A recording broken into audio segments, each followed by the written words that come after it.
grâce à ça, j'ai réussi à développer le secteur immobilier sur la partie locative. Acheter un appartement, le louer, le rentabiliser, tu le loues 1200 euros. Effectivement, Dis-nous, qu'est-ce que tu fais précisément? je suis rentré dans l'entrepreneuriat dès la majorité, dès mes 18 ans. J'ai développé le secteur automobile à grande échelle par le biais de vente auto et tout ce qui tourne autour de la carrosserie et de la mécanique. J'ai eu quand même un garage avec 200 bagnoles en moyenne en stock et on avait 24 salariés. J'ai fait ça pendant des années. En parallèle, j'ai capitalisé sur le secteur immobilier en France, tout simplement parce que nos parents nous ont appris, entre guillemets, où les gens nous disaient investir dans la pierre, c'est du sûr, c'est du sûr, c'est du sûr et c'est ce qui te permet de faire une retraite. Dès que j'ai réussi à créer du chiffre d'affaires par le biais de mon activité du secteur automobile, je me suis permis de me présenter auprès des banques pour pouvoir emprunter dans le secteur immobilier. Il y a des fois, j'ai fait du chiffre d'affaires pour rien, simplement pour pouvoir satisfaire des banques, parce que les banques se nourrissent du chiffre d'affaires que tu leur confies. Bien évidemment, il faut gagner de l'argent. Et donc, grâce à ça, j'ai réussi à développer le secteur immobilier sur la partie locative. Acheter un appartement, le louer, le rentabiliser. Tu te retrouves avec 1000 euros de crédit. L'appartement, tu le loues 1200 euros. Effectivement, ça te fait pas gagner de l'argent tout de suite. C'est du long terme.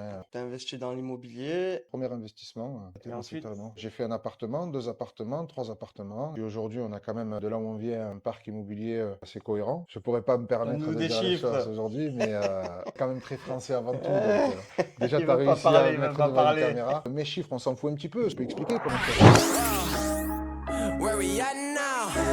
I don't really got no time to play around.